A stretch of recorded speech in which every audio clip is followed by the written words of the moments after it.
18 साल की रसिका कांपते पैरों के साथ कमरे में दाखिल हुई थी और पीछे से दरवाजा लॉक कर दिया। सामने ही बिस्तर पर 29 साल का युवान ठाकुर, हवेली का हाकिम, सिगरेट पी रहा था। उसकी आंखें लाल और वो किसी जख्मी शेर की तरह लग रहा था।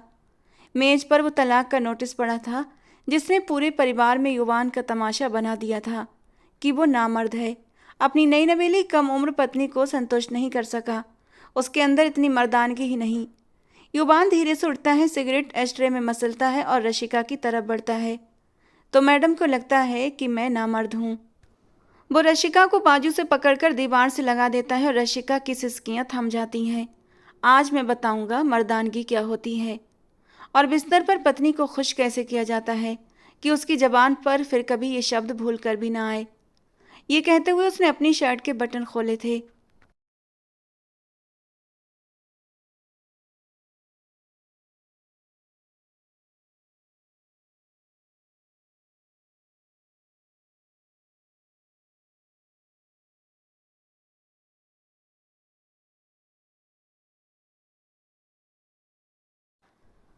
हवेली की ऊंची फसीलों से टकराती तूफानी हवाओं का शोर उस कमरे के भीतर पसरे सन्नाटे को तोड़ने में नाकाम था। अंदर लगी प्राचीन घड़ी की टिक टिक किसी बम के टाइमर की तरह चल रही थी और बिस्तर के ठीक सामने रखे शाही सोफे पर वो बैठा हुआ था, हवेली का वारिस और उस इलाके के काले सफ़ेद का मालिक, युवान ठाकुर। उसके दाएं हाथ की 2 उंगलियों के बीच सुलगती सिगरेट, जिसका धुआं बल खाता हुआ ऊपर उठ रहा था, और उसकी लाल अंगारे सी आंखें सामने खड़े वजूद पर जमी थीं, जो दरवाजे से टेके बिदे मजनू की तरह कांप रही थी। रशिका की सांसें थमी हुई थीं। उसने बड़ी मुश्किल से हिम्मत जुटाकर दरवाजे को पीछे से लॉक किया।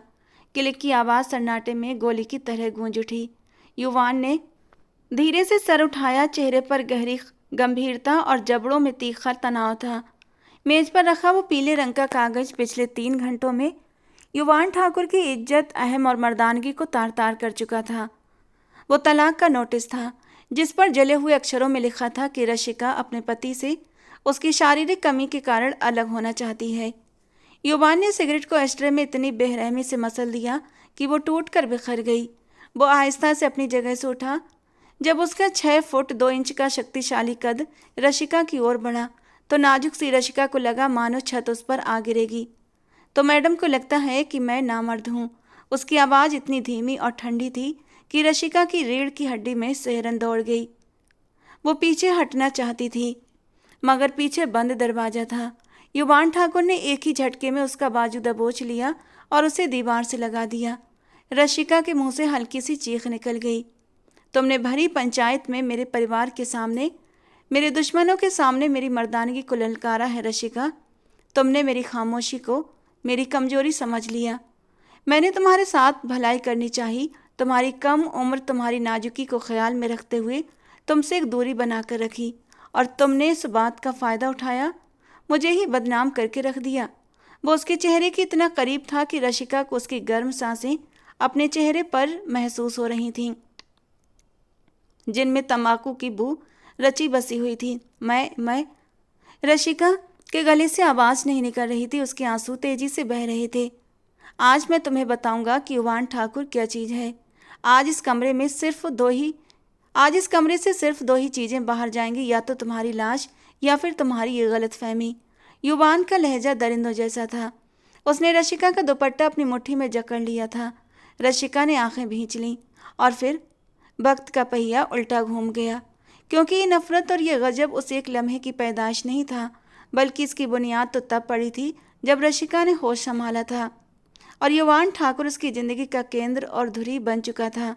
6 महीने पहले ठाकुर हवेली का अपना ही एक कानून था और उस कानून का नाम था युवान ठाकुर।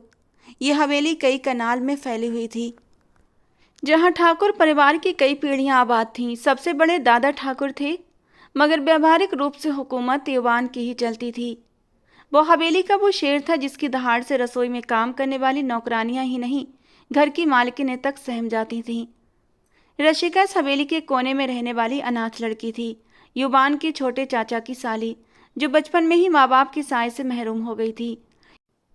युवान की ताइयाँ और चाचियाँ उसे बोझ समझती थीं और हवेली की सियासत में उसकी हैसियत नौकरानी जैसी थी। वो कॉलेज से लौटती और सीधे रसोई में घुस जाती। उसकी जिंदगी में सिर्फ दो ही रंग थे, एक किताबों का और दूसरा युवान ठाकुर के खौफ का। युवान उससे 12 साल बड़ा था और रशिका के लिए वो किसी दैवीय दानव से कम नहीं था। हालांकि युवान ने कभी उस पर हाथ नहीं उठाया था, मगर उसकी एक ही घूर रशिका का खून जमाने के लिए काफ़ी होती थी। रशिका को वो दिन याद था जब हवेली में भीषण गर्मी की दोपहर थी और वो छिपकर लाइब्रेरी में बैठी नॉवल पढ़ रही थी। उसे मना था कि वो घर के काम छोड़कर वक्त बर्बाद करे। अचानक लाइब्रेरी का भारी दरवाजा खुला और युवान अंदर आया। उसके हाथ में कुछ फाइल्स थीं। रशिका ने हड़बड़ाकर किताब छिपाने की कोशिश की, मगर युवान की बात जैसी नज़र से वो कुछ छिपा न सकी। वो सीधा उसकी मेज के पास आया। रशिका का दिल गले में आ गया। क्या पढ़ रही हो? युवान की भारी आवाज़ गूंजी। रशिका ने डरते डरते किताब मेज पर रख दी। वो एक रोमांटिक नॉवल था। युवान ने किताब उठाई, शीर्षक देखा और फिर रशिका के भयभीत चेहरे को देखा, जहां माथे पर पसीने की बूंदें चमक रही थीं। रशिका को लगा अब डांट पड़ेगी या शायद किताब फाड़ दी जाएगी, मगर युवान ने किताब वापस उसके सामने रख दी। कोर्स की किताबें भी इतने ही ध्यान से पढ़ती हो या सिर्फ आशिकी माशुकी के किस्से? उसके लहजे में तंज के बजाय एक अजीब सी नरमी थी, जो शायद सिर्फ रशिका के लिए खास होती थी। जी जी भाई, वो भी पढ़ती हूँ, रशिका बुदबुदाई। युवान की भौहें तन गईं। मैंने कितनी बार कहा है मुझे भाई मत कहा करो, उसने सख्त लहजे में टोक दिया।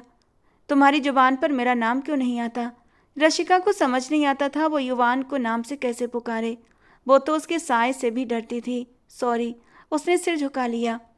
युवान ने गहरी सांस ली और अपनी जेब से कुछ पैसे निकाल कर मेज पर रख दिए। अगले हफ्ते तुम्हारा रिजल्ट है। अगर फर्स्ट डिवीजन नहीं आई तो ये किताबें बैन कर दूंगा। और हाँ, छोटी चाची तुम्हें बर्तन धोने के लिए बुला रही हैं। मैंने उनसे कह दिया है कि रशिका पढ़ रही है, अभी नीचे जाने की ज़रूरत नहीं। ये कहकर वो मुड़ा और अपनी खास रौबदार चाल चलता हुआ बाहर निकल गया। रशिका हैरानी से उसे जाते हुए देखती रही। ये युवान ठाकुर का विरोधाभास था। वो सबके सामने सख्त हाकिम था, मगर रशिका के लिए खामोश साहिबान, जो उसे हवेली की कड़ी धूप से बचाता था। मगर वो नादान लड़की इस खामोश हिफाजत को सिर्फ रौब समझती थी, और यही उसकी सबसे बड़ी भूल थी। फिर हवेली का माहौल उस दिन बदल गया जब लंदन से नीता की वापसी हुई। नीता युवान ठाकुर की बुआ की ननद थी।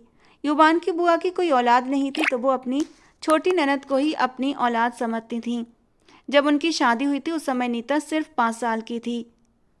उनके पति ने भी सिर्फ और सिर्फ नीता की वजह से दूसरी शादी नहीं की थी, और बुआ जी को लगता था कि नीता उनके लिए लकी है, वरना उनके पति दूसरी शादी करके उनके सर पर सौतन लाकर बिठा देते।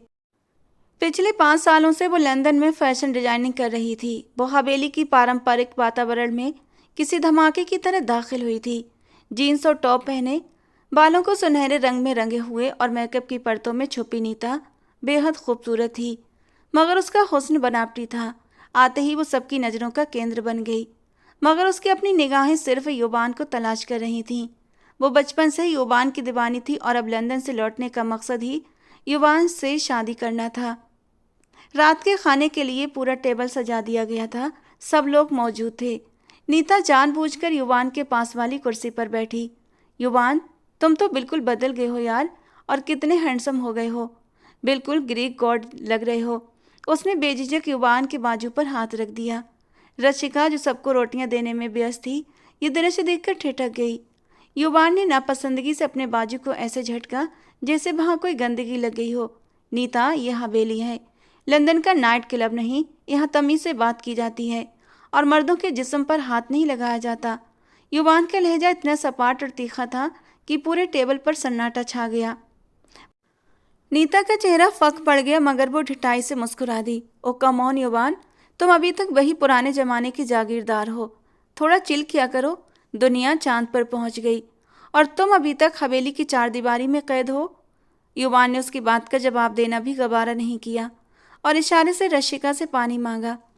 रशिका ने कांपते हाथों से जग बढ़ाया तो नीता ने नफरत भरी नज़रों से रशिका की सादे से सलवार कमीज और बिना मेकअप के चेहरे को देखा।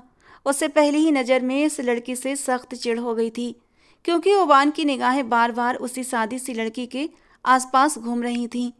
नीता ने देखा कि युवान ने पानी का गिलास लेते हुए रशिका की उंगलियों को हल्का सा छुआ था। ये स्पर्श संयोगवश था या जानबूझकर, ये तो सिर्फ युवान जानता था। मगर रशिका का चेहरा अनार की तरह लाल हो गया था और नीता के सीने में ईर्ष्या की आग भड़क उठी थी। हवेली में घुसर पुसर शुरू हो चुकी थी। बुआ जी ने दादा ठाकुर, युवान की माँ मोनिका जी के कान भरने शुरू कर दिए थे कि युवान और नीता की जोड़ी सबसे बेहतर रहेगी। मेरा भतीजा भी लाखों में एक है और नीता लंदन से लौटी है। दोनों मिलकर बिजनेस संभालेंगे। दोनों पढ़े लिखे हैं। परिवार का पैसा परिवार में ही रहेगा। बुआ जी ने माहौल बना दिया था। और फिर वो शाम आ गई जब इस बात का ऐलान होना था। शाम की चाय पर सब बड़े लॉन्च में थे। रशिका हमेशा की तरह एक कोने में खड़ी पर्दे के पीछे छिपी ये सब देख रही थी। उसे अजीब सी बेचैनी हो रही थी, जैसे उसका कोई कीमती खिलौना उसे छीना जाने वाला हो। हालांकि उसे खुद भी नहीं पता था कि वो युवान को क्या समझती है। युवान पुत्र, दादा ठाकुर ने हुक्के का कच लेते हुए बात शुरू की।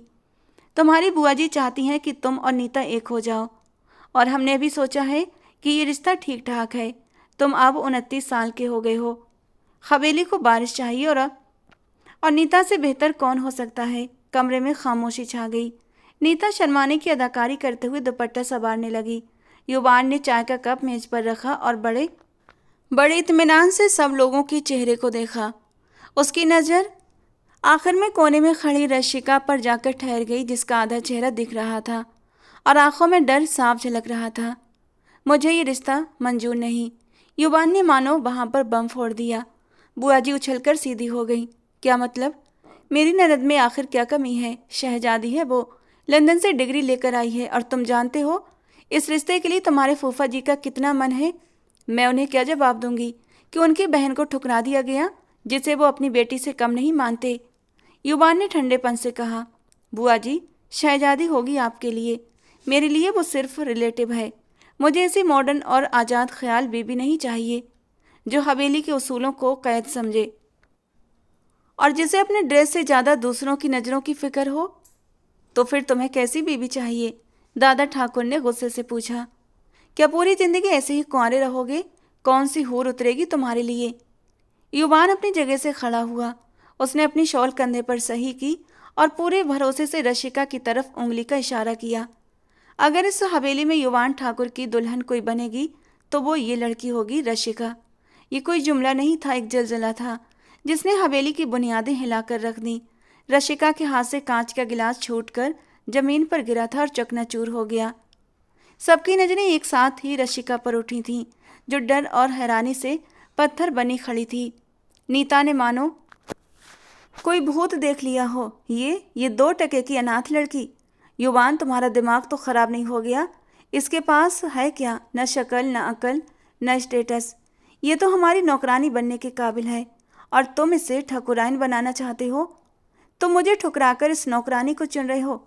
नीता चीखी थी। उसकी आवाज़ में साफ साफ तौहीन थी रशिका के लिए। युवान ने एक कदम आगे बढ़ाया और उसकी आंखों में ऐसा कहर था कि नीता की जुबान तालू से चिपक गई। जबान संभाल कर नीता, वो इस वक्त भी हवेली की इज्जत है और अब होने वाली ठकुराइन है। उसके खिलाफ एक शब्द भी मैं अपनी तौहीन समझता हूँ। फिर वो दादाजी की तरफ मुड़ा। मेरा फैसला अटल है दादा ठाकुर। मैंने उसे पाला है और मैं जानता हूँ उसकी परवरिश कैसी है। मुझे अपने लिए एक जीवन साथी चाहिए, बिजनेस पार्टनर नहीं। विवाह होगा तो रशिका से बढ़ना ये हवेली बारिश को तरसती रहेगी। ये कहकर वो वहाँ से निकल गया, पीछे एक तूफान छोड़कर। अगले 2 दिन हवेली में जंग का समा रहा। बुआ ने भूख हड़ताल कर दी। उन्हें डर था अगर उनके पति को ये रिश्ते के ठुकरा जाने की खबर मिली तो कहीं उन्हें इस उम्र में तलाक न हो जाए। नीता ने अपने कमरे की हर चीज तोड़ डाली। युवान की माँ मोनिका जी रोती रहीं, मगर युवान ठाकुर टस से मस न हुआ। वो पत्थर हो चुका था। आखिरकार दादा ठाकुर को हार माननी ही पड़ी, क्योंकि वो ये बात बहुत अच्छी तरह से जानते थे कि युवान ठाकुर की ना को हाँ में बदलना नामुमकिन है। रशिका की हालत काबिल रहम थी। उससे समझ नहीं आ रहा था कि वो खुश हो या फिर रोए। वो युवान से डरती थी, मगर कहीं ना कहीं उसके दिल के किसी कोने में युवान के लिए एक नरम सा एहसास भी था। मगर नीता की बातें उसके कानों में जहर घोल रही थीं। मौका पाकर नीता ने रशिका को अकेले में घेर लिया। तुम बहुत खुश हो रही होगी ना रशिका, कि तुमने हवेली के बारिश को फंसा लिया। मगर याद रखना, मर्द की पसंद बदलते देर नहीं लगती। वो तुमसे शादी मोहब्बत में नहीं कर रहा, बल्कि सिर्फ मुझे नीचा दिखाने के लिए कर रहा है। वो सिर्फ एक मोहरा तुम सिर्फ एक मोहरा हो, एक कुर्बानी का बकरा। नीता के शब्द रशिका के कच्चे जहन पर हथौड़े की तरह बरस रहे थे। वो पहले ही डरी हुई थी, अब और से मट गई। शादी की रात रशिका को लाल जोड़े में तैयार किया गया। वो किसी गुड़िया की तरह लग रही थी, मगर उसकी आंखों में बीरानी थी। सब उसे ऐसे सजा रही थी जैसे कुर्बानी के जानवर को सजाया जाता है। उसे जबरदस्ती लॉन में लाया गया, जहां पंडित जी मौजूद थे। युवान ठाकुर सफ़ेद कुर्ता पायजामा, काले वेस्ट कोट में सिर पर पगड़ी बांधे किसी रियासत का शहजादा लग रहा था। उसके चेहरे पर जीत का सुकून था, जैसे उसने वो हासिल कर लिया हो जिसकी तमन्ना उसने बरसों से की थी। नीता एक कोने में खड़ी जलती हुई नज़रों से ये सब कुछ देख रही थी, लेकिन उसकी आंखों में इंतकाम की आग थी। शादी होते ही मुबारकबाद का शोर मच गया, मगर नीता वहां से पैर पटकती हुई चली गई। युवान अपनी जगह से उठा और सीधे रशिका के पास आया। उसने रशिका के सिर पर नरमी से हाथ रखा। आज से तुम सिर्फ रशिका नहीं, युवान ठाकुर की इज्जत हो, और मेरी इज्जत पर गंदी नज़र डालने वाले को मैं दुनिया से मिटा देता हूँ। ये अल्फाज रशिका के लिए तसल्ली भी थे और चेतावनी भी, मगर उसके भीतर का डर ख़त्म नहीं हुआ था। शादी के फौरन बाद रशिका को युवान के कमरे में भेज दिया गया। वही कमरा जो हवेली का सबसे बड़ा और आलीशान बेडरूम था, जिसे आज दुल्हन की तरह फूलों से सजाया गया था। गुलाब और मोगरे की खुशबू पूरे कमरे में बसी हुई थी, मगर रशिका को उस खुशबू में भी दम घुटता महसूस हो रहा था। वो बिस्तर के बीचों बीच सिमटी हुई बैठी हुई थी। घूंघट उसके चेहरे पर था और उसके हाथ बर्फ की तरह ठंडे थे। बाहर बारिश शुरू हो चुकी थी, बिल्कुल आज की रात की तरह। बादल गरज रहे थे और रशिका का दिल धड़क रहा था। अचानक दरवाजे का हैंडल घूमा और रशिका की सांसें गले में अटक गईं। दरवाजा खुला और युवान भीतर दाखिल हुआ। उसके कदमों की आहट कालीन पर उभरी। उसने पलटकर दरवाजा बंद किया और कुंडी लगा दी। क्लिक की आवाज़ ने रशिका की धड़कन को बेतरतीब कर दिया। कमरे में पूरी तरह खामोशी छाई हुई थी। बाहर बारिश का शोर और युवान की भारी सांसों की आवाज़ थी। वो आहिस्ता आहिस्ता चलता हुआ बिस्तर के करीब आया और रशिका के सामने खड़ा हो गया। रशिका को अपने सामने युवान के पांव दिखाई दे रहे थे। वो जानती थी अब वो शख्स की कैद में है जिसे पूरी दुनिया युवान ठाकुर कहती है। वो उसकी पत्नी है और वो उस पर पूरा पूरा हक रखता है। युवान ने हाथ बढ़ाकर रशिका के घूंघट का कोना थामा और धीरे धीरे उसे ऊपर उठाया। रशिका ने घबराकर आंखें मींच लीं। युवान की निगाहें रशिका के मासूम और सहमे चेहरे पर टिक गईं, जो लाल जोड़े में गुलाब की कली लग रही थी। युवान के चेहरे पर एक नरमी आई, वो नरमी जो दुनिया में किसी और के लिए नहीं थी। आंखें खोलो रशिका, उसका लहजा धीमा और सहर अंगेज था। अपनी जिंदगी के इस नए सफ़र को देखने के लिए आंखें खोलो रशिका। रशिका ने कांपती पलकों से आंखें उठाईं तो सामने युवान का चेहरा था, इतना करीब कि वो उसकी आंखों में अपना अक्स देख सकती थी। ये वो लम्हा था जब रशिका युवान ठाकुर की ज़िंदगी में, उसके कमरे में, उसकी रूह में बाकायदा दाखिल हो चुकी थी। मगर वो नहीं जानती थी ये मिलन की रात दरअसल हिज्र की एक लंबी दास्तान का पन्ना बनने वाली थी, क्योंकि बाहर खड़ी नीता दीवार से कान लगाए खड़ी थी और उसके दिमाग में साजिशों के सांप बल खा रहे थे। युवान की ये मोहब्बत भरी निगाहें और रशिका की ये मासूमियत बहुत जल्द एक गलतफहमी की भेंट चढ़ने वाली थी। कमरे में मौजूद युवान ठाकुर रशिका के बीच फासला सिर्फ कुछ कदमों का था, मगर हकीकत में ये दूरी सदियों पर फैली हुई होने वाली थी। युवान ने अपनी गहरी सियाह आंखों से रशिका के कांपते वजूद को देखा, जो लाल जोड़े में बिस्तर के कोने पर इस तरह बैठी थी जैसे कोई अपराधी अपनी सजा का इंतजार कर रहा हो। युवान के दिल में एक पल के लिए तीव्र इच्छा जागी कि वो आगे बढ़े और अपनी इस नई नबीली दुल्हन को अपनी बाहों में समेटकर ये एहसास दिलाए कि अब वो अकेली नहीं है। मगर फिर उसकी नज़र रशिका के हाथों पर पड़ी, जो एक दूसरे में बुरी तरह जकड़े हुए थे और उसके चेहरे पर भय की पीली आभा थी। युवान ठाकुर कोई दरिंदा नहीं था। वो जानता था कि रशिका अभी सिर्फ 18 साल की है, जिसने अपनी पूरी जिंदगी हवेली की चार दीवारी और चाचियों की डांट डपट में गुजारी है। उसे प्रेम, पति के स्पर्श और वैवाहिक संबंध का बोध नहीं। अगर आज रात वो रशिका के करीब जाने की कोशिश करता तो शायद हमेशा के लिए उससे दूर हो जाती वो। युवान ने गहरी सांस ली, अपने बढ़ते कदम रोक लिए। जितनी मोहब्बत वो रशिका से करता था उतनी ही मोहब्बत वो रशिका से अपने लिए चाहता था, और ये मोहब्बत धीरे धीरे नरमी से ही उसके दिल में उतारनी थी। जल्दबाजी करके उसके दिल में अपने लिए युवान ने कोई डर पैदा नहीं करना था। उसने नरमी से कहा, रशिका रिलैक्स हो जाओ। रशिका ने चौंक कर नजरें उठाई। युवान बिस्तर की ओर आने की बजाय सोफे की तरफ मुड़ गया। उसने वहां से एक तकिया उठाया और अपनी शेरवानी के बटन खोलने लगा। मैं जानता हूं तुम थकी हुई हो और आज की रात के हवाले से तुम अभी बहुत छोटी हो। युवान ठाकुर की आवाज में एक अजीब सा सुकून था। मैं नहीं चाहता कि तुम पर किसी भी तरह का दबाव हो। जब तक तुम खुद को तैयार महसूस नहीं करोगी, मैं तुम्हारी इजाज़त के बिना तुम्हारे करीब नहीं आऊँगा। ये कहकर वो सोफे पर लेट गए और बाहें आंखों पर रख लीं। रशिका हैरानी और सदमे की मिली जुली हालत में उसे देखती रह गई। उसे हवेली की औरतों ने, खास तौर पर मोनिका जी ने कान में यही फूंका था कि मर्द पहली रात ही औरत को अपना गुलाम बना लेता है, मगर ये तो उसे पूरी आज़ादी दे रहा था। रशिका को तो खुश होना चाहिए था, मगर उसके कच्चे मन में एक अजीब सा सवाल उठने लगा। क्या वो खूबसूरत नहीं है कि युवान ठाकुर उसकी ओर आकर्षित हो, या फिर युवान ठाकुर की नज़र में उसकी कोई अहमियत नहीं। बाहर बारिश थम चुकी थी, मगर रशिका की आंखों से नींद कोसों दूर थी। वो सारी रात करवटें बदलती रही और सामने सोफे पर सोए युवान ठाकुर को देखती रही, जो कि बेखबर सो रहा था। सुबह हुई तो युवान ठाकुर रशिका के जागने से पहले ही जॉगिंग के लिए जा चुका था। ये उनकी शादीशुदा जिंदगी का पहला दिन था और यही दिन उनके आने वाले महीनों का रूटीन तय करने वाला था। वक्त पर लगाकर उड़ रहा था, जैसे किसी ने रफ्तार का गियर लगा दिया हो। दिन हफ्तों में और हफ्ते महीनों में बदलने लगे। हवेली में ऊपर ऊपर सब ठीक था, मगर अंदर ही अंदर बहुत कुछ पक रहा था। युवान अपने बिजनेस की व्यस्तताओं में और रशिका को स्पेस देने के चक्कर में खुद को घर से ज़्यादा ऑफिस में रखने लगा। वो रात को देर से घर वापस आता और रशिका के सोने के बाद कमरे में दाखिल होता और सुबह रशिका के उठने से पहले चला जाता। उन दोनों के बीच बातचीत ना के बराबर थी। रशिका, जो पहले ही युवान ठाकुर से डरती थी, अब उसकी खामोशी को उसकी बेजारी समझने लगी थी। दूसरी तरफ हवेली की दूसरी औरतें बाज की तरह नजरें जमाए बैठी थीं, खासतौर पर बुआ जी और नीता। नीता ने नोट कर लिया था कि युवान ठाकुर और रशिका के बीच वो केमिस्ट्री बिल्कुल नहीं जो एक नए शादीशुदा जोड़े में होनी चाहिए।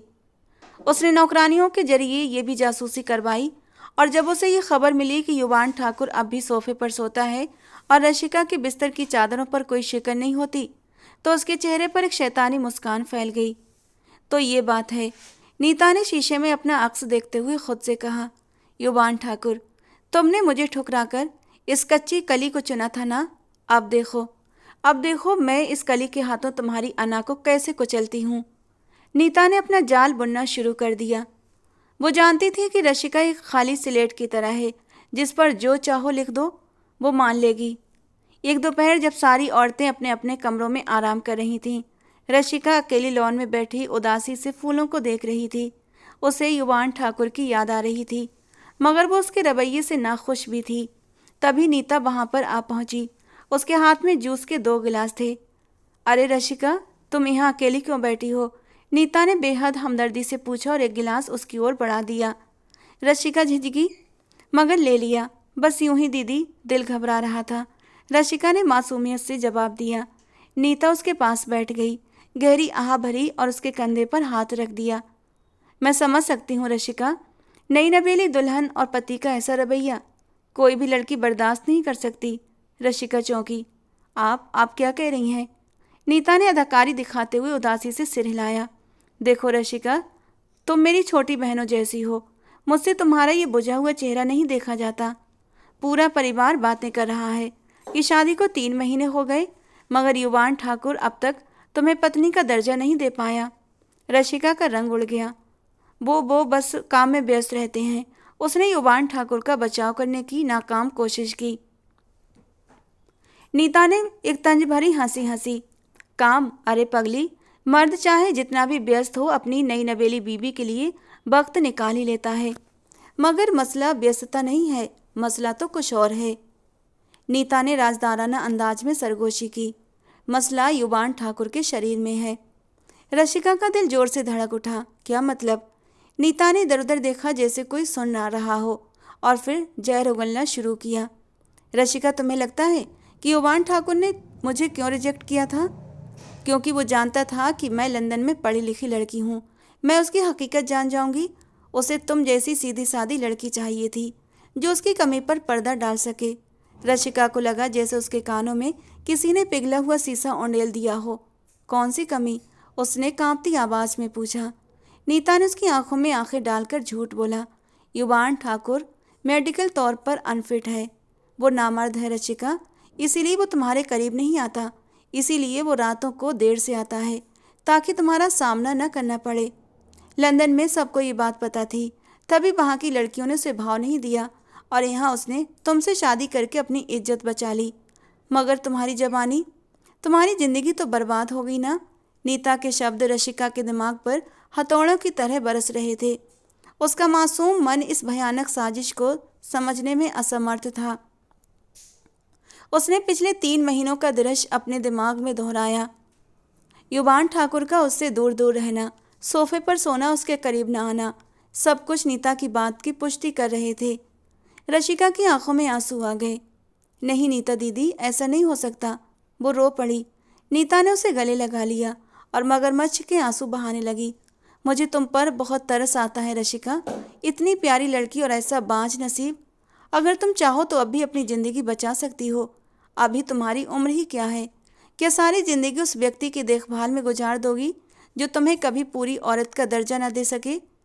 ये वो लम्हा था जब शक का बीज रशिका के दिल में बो दिया गया था और आने वाले दिनों में नीता ने इस बीज को खूब पानी दिया। वो रोज रशिका को युवान ठाकुर के खिलाफ भड़काती, उसे कानूनी सलाह देती और ये याद कराती कि अगर उसने जल्दी फैसला नहीं लिया तो वो बूढ़ी हो जाएगी और फिर कोई उसे नहीं पूछेगा।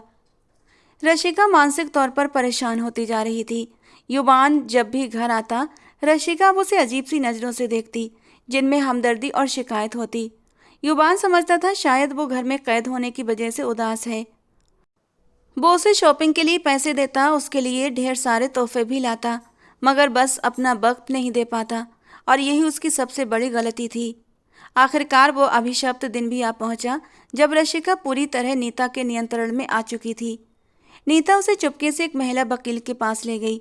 वो वकील भी नीता की मिली भगत से थी। उसने रशिका को कानूनी पेचीदगियों में उलझाया और सादे कागजों पर साइन ले लिए। रशिका के हाथ कांप रहे थे, मगर नीता उसके सिर पर खड़ी थी। साइन कर दो रशिका, ये तुम्हारी जिंदगी, ये तुम्हारी आज़ादी का परमिट है।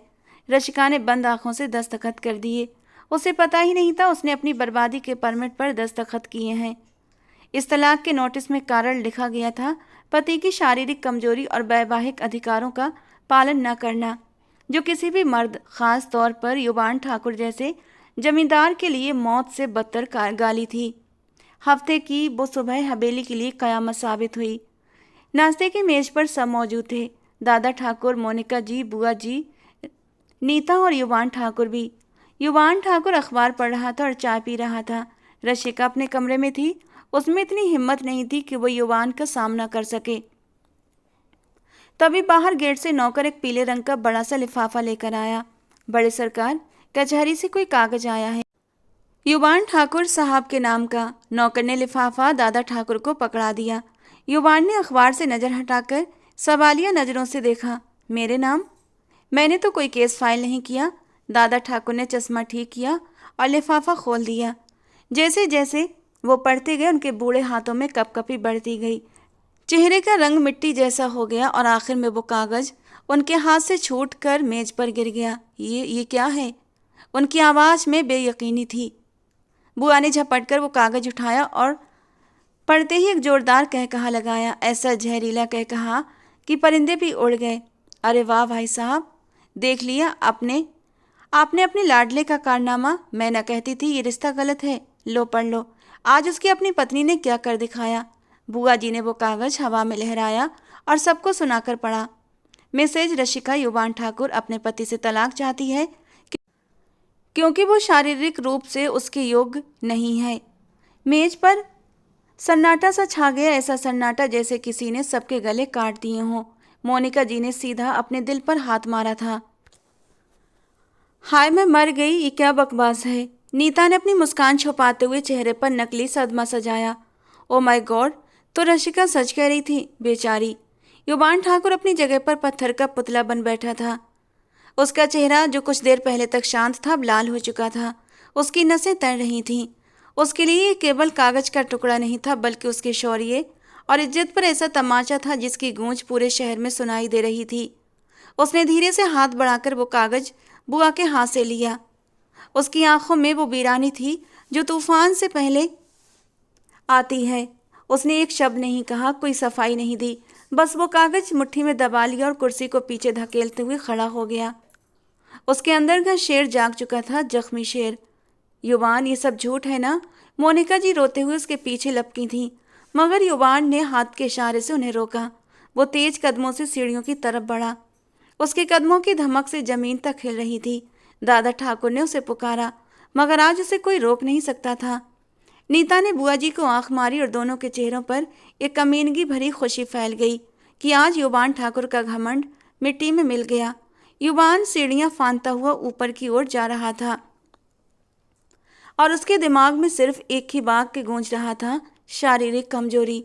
उसने रशिका को इज्जत दी, उसने रशिका को वक्त दिया, उसने अपनी इच्छाओं का गला घोंट दिया ताकि वो कम से लड़की डर ना जाए, और बदले में उसने उसे पूरे समाज के सामने नामर्द बना दिया। गुस्से की एक लहर उसके खून में दौड़ गई। वो कॉरिडोर से गुजरता हुआ अपने कमरे के दरवाजे पर पहुंचा। अंदर रशिका दरवाजे से कान लगाकर बाहर की आवाज़ें सुनने की कोशिश कर रही थी कि अचानक दरवाज़ा धड़ाम से खुला। युवान तूफान की तरह अंदर दाखिल हुआ। उसके हाथ में वो मुड़ा तुड़ा कागज था। रशिका डर के मारे पीछे हट गई और दीवार से लग गई। युवान ने पीछे मुड़कर दरवाजे को जोर से बंद किया और लॉक कर दिया। किले की आवाज़ ने रशिका का दिल रोक दिया। युवान की आंखें खून उगल रही थीं। उसने रशिका को ऐसे देखा जैसे कच्चा चबा जाएगा। फिर उसने जेब से सिगरेट निकाली और कांपते हाथों से जलाया। गहरे गहरे कश लेने लगा ताकि अपने अंदर के लाबे को फटने से रोक सके, मगर ये नामुमकिन था। कमरे में धुएं की बू और युवान के गुस्से की तपिश फैल गई। रशिका की टांगें जवाब दे रही थीं। वो जानती थी कि उसने बहुत बड़ी गलती कर दी है, मगर अब तो तीर कमान से निकल चुका था। युवान सिगरेट पीता रहा। उसकी लाल आंखें रशिका के चेहरे पर जमी रहीं। और फिर वो लम्हा भी आ पहुंचा जहां से कहानी शुरू हुई थी। युवान ने सिगरेट को एस्ट्रे में मसल दिया और धीरे धीरे रशिका की तरफ बढ़ा। तो मैडम को लगता है कि मैं नामर्द हूँ। उसकी आवाज़ मौत का परमिट थी और रशिका समझ गई थी कि आज की रात उसकी ज़िंदगी की सबसे भयानक और शायद आखिरी रात हो सकती है, क्योंकि उसने एक सोए हुए शेर को जगा दिया था और अब इस शेर के पंजों से न कोई कानून बचा सकता था और न कोई नीता। युवान का वजूद उस समय किसी भड़कते हुए ज्वालामुखी की तरह था जिसका लावा बरसों के संयम के बाद फूट पड़ा हो, और इस लावे की चपेट में उस समय केवल एक ही हस्ती थी, रशिका। कमरे की हवा में युवान ठाकुर के महंगे महंगे सिगरेट की धुएं की बू और उसके शरीर से फूटती हुई गुस्सैल तपिश रची हुई थी। बाहर आसमान पर बिजली कड़की और उसकी तेज रोशनी खिड़की के शीशों से छनकर अंदर आई तो रशिका ने युवान का चेहरा देखा। वो चेहरा जो हमेशा शांत और गरिमापूर्ण रहता था, उस समय किसी खूंखार दरिंदे का रूप धारण कर चुका था। उसकी आंखों में लाल डोरियां तैर रही थीं और माथे की नसें उभरी हुई थीं। रशिका दीवार के साथ लगी कांप रही थी। उसके गले में कांटे से चुभ रहे थे और शब्द शब्द कहीं खो गए थे। युवान ने अपने दोनों हाथ रशिका के सिर के दोनों तरफ दीवार पर टिकाए और उसे अपने घेरे में कैद कर लिया। ये कैद इतनी मजबूत थी कि रशिका चाह कर भी हिल नहीं पा रही थी। जवाब दो मुझे रशिका, युवान की दहाड़ कमरे में गूंजी। तुम्हारी हिम्मत कैसे हुई? तुमने मेरे सब्र को, मेरी शराफत को, मेरे संयम को, जो मैंने केवल तुम्हारे लिए रखा था, इसे मेरी कमी बनाकर पेश कर दिया। मैंने तुम्हें फूल समझकर हाथ नहीं लगाया कि कहीं मसल ना जाओ, और तुमने मुझे ही कांटा समझकर उखाड़ फेंकने की कोशिश की। रशिका की आंखों से आंसुओं का सैलाब बह रहा था। वो नाम में सिर हिला रही थी। नहीं युवान, मेरा मेरा ये मतलब नहीं था, उसने हिचकियों के बीच मुश्किल से कहा। युवान ने उसकी ठोड़ी को मजबूती से अपनी उंगलियों की पकड़ में लिया और चेहरा जरा सा ऊपर की ओर उठाया।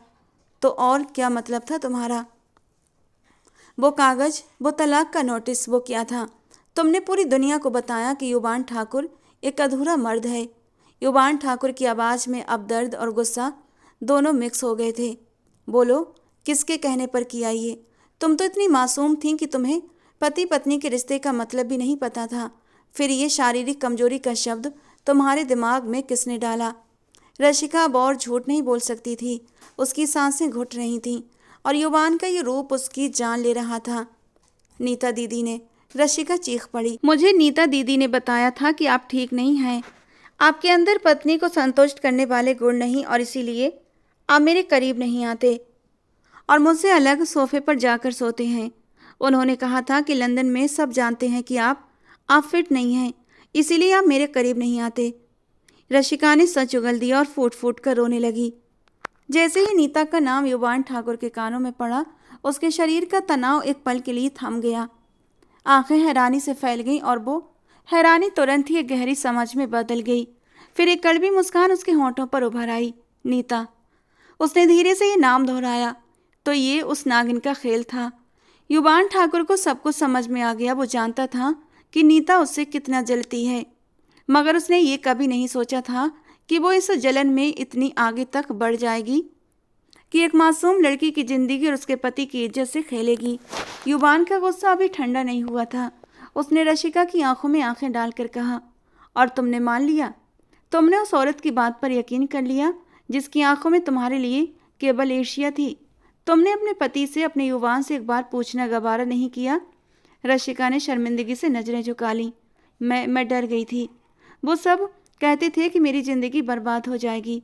युवान ने गहरी सांस ली और रशिका के चेहरे से नजर हटा ली। वो 2 कदम पीछे हटा। रशिका को लगा शायद सजा टल गई है, मगर युवान ठाकुर की अगली बात ने उसके होश उड़ाकर रख दिए। तुम्हें सबूत चाहिए था ना रशिका?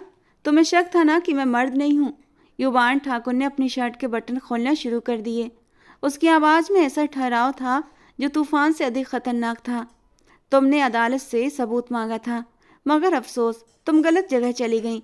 सबूत तुम्हें मुझसे मांगना चाहिए था और सबूत तुम्हें इस बंद कमरे में इस बेड पर मिलना था, और वो आज मिलेगा।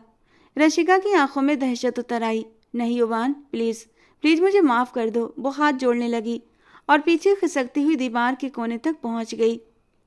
मगर युवान आज किसी की भी फरियाद सुनने के मूड में नहीं था। वो एक शिकारी की तरह उसकी तरफ बढ़ा था। अब माफ़ी नहीं मिलेगी रशिका, अब सिर्फ इंसाफ होगा। आज रात तुम्हारा भ्रम, तुम्हारा डर और तुम्हारी ये मासूमियत सब खत्म हो जाएंगे। आज तुम्हें पता चलेगा कि युवान ठाकुर कौन है। उसने आगे बढ़कर रशिका को बाहों से उठाया। रशिका ने विरोध करने की कोशिश की। युवान ठाकुर जोर से हंसा था। इस हवेली की दीवारें बहुत ऊंची हैं और बाहर तूफान का शोर है। तुम्हारी आवाज़ मेरे सिवा कोई और नहीं सुनेगा, और सुन भी ले तो किसी की इतनी हिम्मत नहीं कि युवान ठाकुर के बेडरूम का दरवाज़ा खटखटा सके। उसने रशिका को नरम मगर अंतिम अंदाज में बिस्तर पर लिटा दिया। रशिका उठने लगी तो युवान ने उसके दोनों हाथ पकड़कर सिर के ऊपर बेड क्राउन के साथ लगा दिए और खुद उसके ऊपर झुक गया। इन दोनों के बीच अब हवा का गुजरना भी मुमकिन नहीं था। रशिका को युवान की धड़कन अपने सीने पर महसूस हो रही थी, जो किसी हथौड़े की तरह चल रही थी। युवान की गर्म सांसें उसके चेहरे पर पड़ रही थीं। रशिका ने आंखें मिला लीं। उसका पूरा वजूद कांप रहा था। मेरी तरफ देखो, युवान ने आदेश दिया। रशिका ने न चाहते हुए भी आंखें पूरी खोल दीं। युवान ठाकुर की आंखें अब लाल नहीं थीं, बल्कि अब उनमें एक अजीब सी चमक थी, एक ऐसा जुनून जो डरावना होने के साथ साथ बेहद खूबसूरत भी था। तुम मेरी कैद में हो रशिका, और इस कैद से मुक्ति का अब कोई रास्ता नहीं। तलाक का नोटिस भेजकर तुमने सोचा कि तुम मुझसे भाग जाओगी। तुम तो मेरी आत्मा तक में बसी हुई हो। युवान ने अपना चेहरा रशिका की गर्दन के पास किया और वहां मौजूद खुशबू को अपने अंदर समेट लिया। रशिका के शरीर में सनसनी दौड़ गई। ये स्पर्श, ये करीबीपन उसके लिए बिल्कुल नया था। अब वो विरोध करना भूल गई। उसके हाथ जो युवान की पकड़ में थे अब ढीले पड़े। युवान ने महसूस कर लिया कि रशिका का डर अब पिघल रहा है। उसने रशिका के हाथ छोड़ दिए और उसके चेहरे को अपने हाथों के प्याले में बड़े ही प्यार से भर लिया। मैंने तुम्हें समय दिया था रशिका, क्योंकि मैं चाहता था तुम बड़ी हो जाओ, मुझे समझ सको, तुम मैच्योर हो जाओ। मगर तुमने मेरे सब्र का इम्तिहान ले लिया। युवान ने रशिका के माथे पर अपने होंठ रखे। ये एक मोहर थी मालिकाना हक की, ऐसी मोहर जिसे दुनिया की कोई ताकत मिटा नहीं सकती थी। बाहर बारिश तेज हो गई थी। बादल जोर जोर से गरज रहे थे, जैसे प्रकृति भी इस मिलन का जश्न मना रही हो। कमरे की रोशनियां मंद थीं और इस अर्ध तमस में भावनाओं की तीव्रता चरम पर थी। उसने रशिका के होंठों को अपने होंठों की कैद में लिया। एक हाथ से उसकी नरम धड़कनों को महसूस करता वो रशिका को भी किसी और ही दुनिया की सैर करा गया था। नरम मक्खन जैसी धड़कनों पर युवान का ये स्पर्श इतना तीव्र, इतना गहरा, इतना भावुक था कि रशिका को लगा उसकी आत्मा खींच ली गई है। वो उसे बेड पर बड़े ही प्यार से लिटाता उसे हर पर्दे से आज़ाद कर गया और रशिका ने अपनी आंखें बंद कर लीं। उसे अब इस स्पर्श में खुद ही एक सुकून सा मिलने लगा था। वो जो पिछले 3 महीनों से इस स्पर्श के लिए, इस सुकून के लिए तरस रही थी, आज इस प्यार की बारिश में भीग जाना चाहती थी। जबकि युवान उसकी नाजुकी को देखते हुए एक पल के लिए होंठ भींच कर रह गया था। वो इतनी नाजुक सी थी कि युवान ठाकुर को डर था वो उसे सह नहीं पाएगी, लेकिन उसे इस मरहले से गुजरना ही था। एक लंबी गहरी सांस लेते होंठ का एक कोना कुचलते हुए बड़ी ही नरमी से उसके ऊपर बादल बनकर छाया था और फिर बड़े ही प्यार से धीरे धीरे उसकी नाजुकी में उतरा था। शायद रसिका ने उस वक्त दर्द की एक तेज लहर खुद के वजूद में उठती महसूस की थी, लेकिन अब जब उसने खुद को ही इस आग में कूदने की हिम्मत कर ली थी तो ये दर्द तो सहना ही था। उसकी पलकों से आंसू टूटकर तकिए में खोने लगे थे, जिन्हें युवान ने बड़े ही प्यार से समेट लिया था। और थोड़ी देर में ही रसिका को भी एक ऐसा सुकून मिलने लगा था जो उसने आज से पहले कभी महसूस नहीं किया था। उसकी हल्की मदहोश सिसकियों को महसूस करके युवान के लबों पर एक हल्की सी मुस्कान आई थी। उसने धीरे से रशिका के कान में फुसफुसाया, अब मुझे बताओ रशिका, क्या कोई नामर्द ऐसा कर सकता है? और रशिका ने शर्माते हुए उसके बनियान के स्ट्रिप को पकड़कर उसके ही सीने में मुंह छुपाया था। उसकी सारे प्रतिरोध, सारी गलतफहमियां युवान ठाकुर के प्यार की तपिश में मोम की तरह पिघल गईं। उसने पहली बार युवान ठाकुर को महसूस किया। वो युवान ठाकुर जो केवल एक शासक नहीं बल्कि एक भरपूर मर्द था। ऐसा मर्द जो अपनी औरत पर हक जताना भी जानता था और उसे प्यार देना भी। रशिका के हाथ खुद ब खुद युवान ठाकुर की गर्दन के चारों लिपटते चले गए। ये उसकी तरफ से अनुमति थी, समर्पण था। युवान ने उसे अपनी बाहों में भर लिया। अब उस रात कोई दूरी बाकी नहीं रही। रशिका को नीता की कही हुई हर बात झूठ और धोखे जैसी लगी। युवान ठाकुर का हर स्पर्श इस बात की गवाही दे रहा था कि वो एक भरपूर मर्द है और सिर्फ रशिका का है। कमरे में प्यार की बारिश हो रही थी और नफरत की धूल धुल रही थी। युवान ठाकुर ने उस रात रशिका को वो स्थान दिया जो एक पत्नी का हक होता है। उसने रशिका के दिमाग से डर निकाल कर वहाँ प्यार भर दिया। उसके जुनून में गुस्सा नहीं बल्कि दीवानगी थी।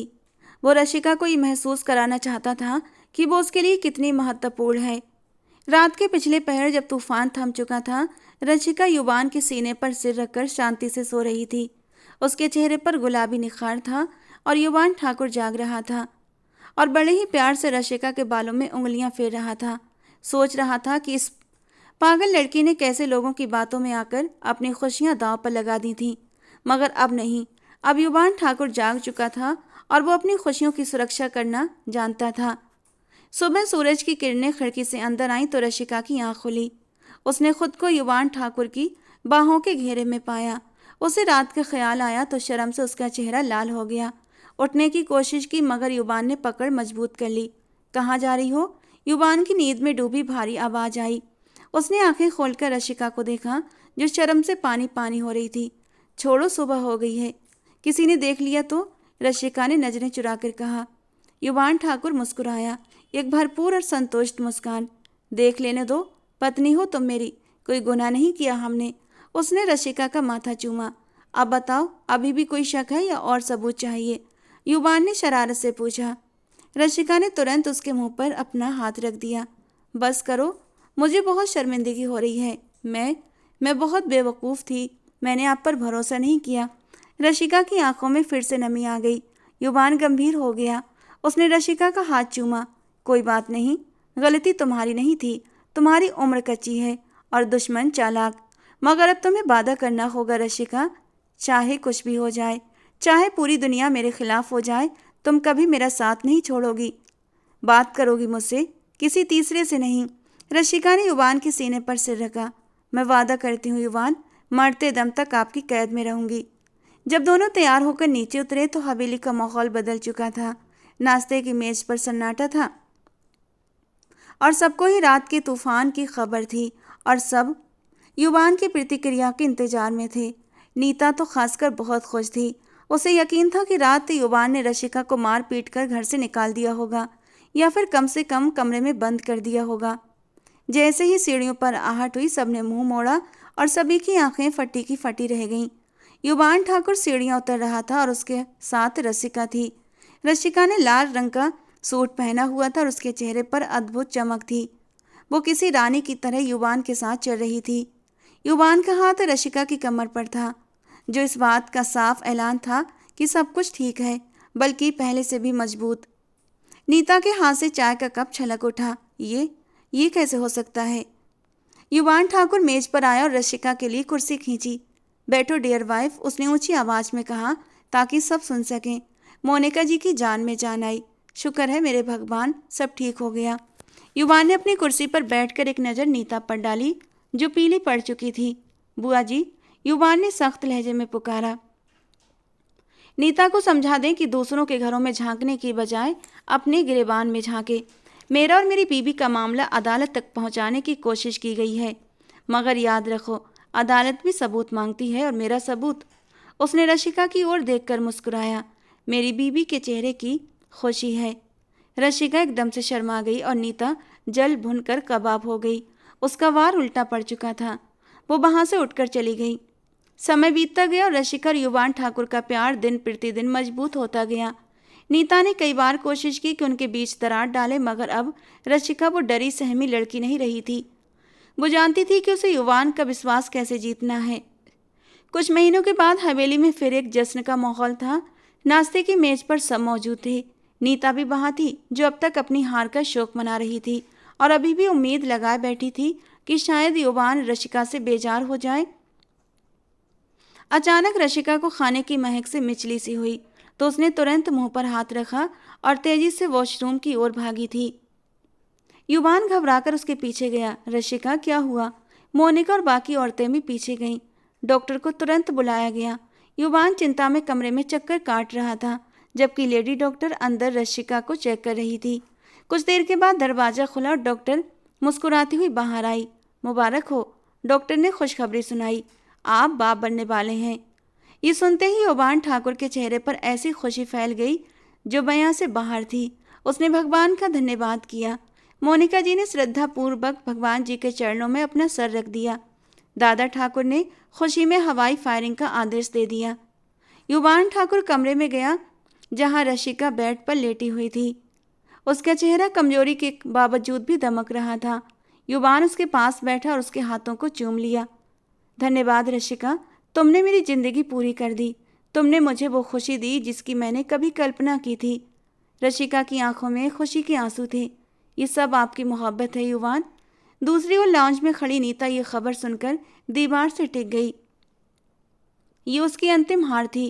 वो युवान को नामर्द साबित करना चाहती थी और आज युवान ने पिता बनकर उसके मुंह पर ऐसा तमाचा मारा कि उसकी गूंज उसे सारी जिंदगी सुनाई देती रहेगी। बुआ जी ने नीता का कंधा हिलाया। चलो नीता, अब यहाँ पर हमारा कोई काम नहीं, ये बाजी हम हार चुके हैं। नीता ने हसरत भरी नज़रों से ऊपर युवान के कमरे की ओर देखा, जहाँ अब सिर्फ प्यार, भरोसा और आने वाले नए मेहमान की खुशी थी। उसने अपना बैग उठाया और सिर झुकाकर हवेली से निकल गई। ऊपर कमरे में बारिश फिर से शुरू हो चुकी थी, मगर अब ये डरावनी नहीं बल्कि सुहानी लग रही थी। युवान ने रशिका को अपनी बाहों के घेरे में लिया और खिड़की से बाहर देखा।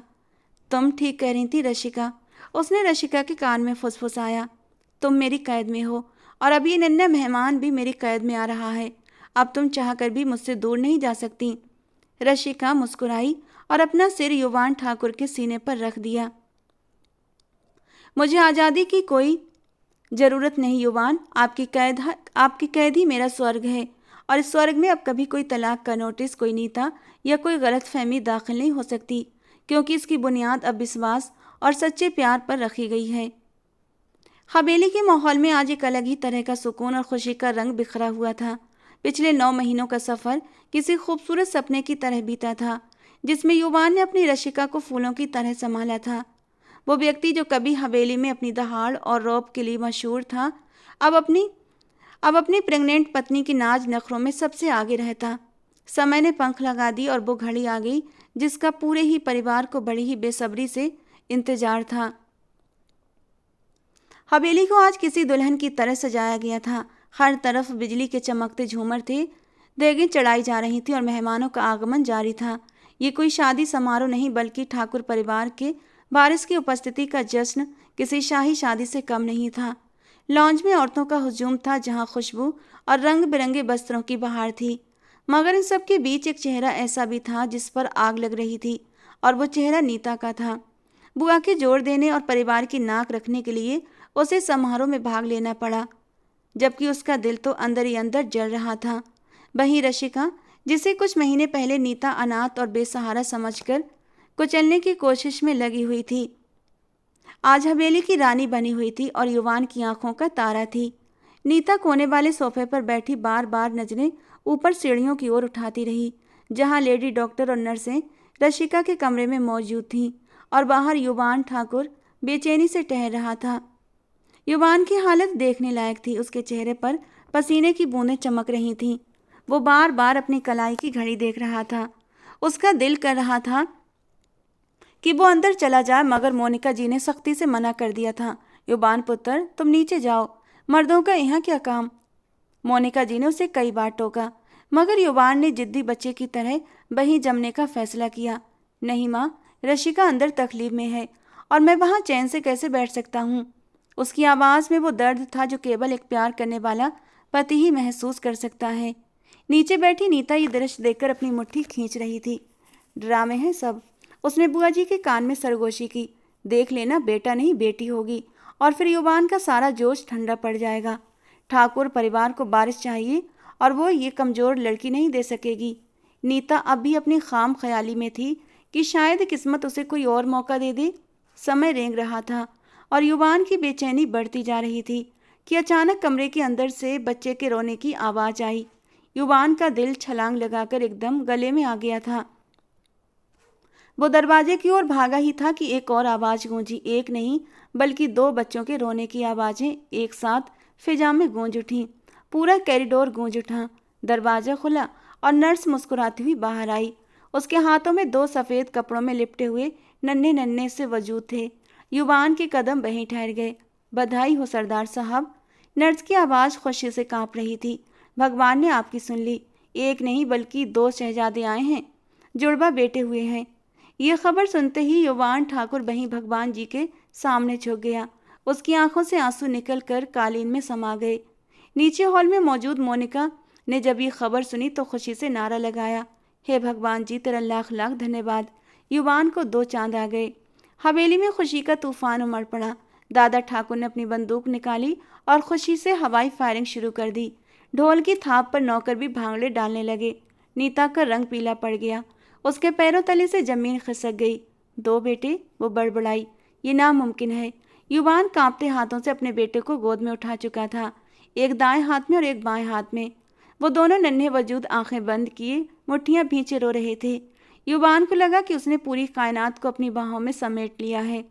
उनके चेहरे बिल्कुल युवान जैसे थे, वही तीखे नक्श और वही माथा। युवान ने झुककर बारी बारी दोनों के माथे चूमे।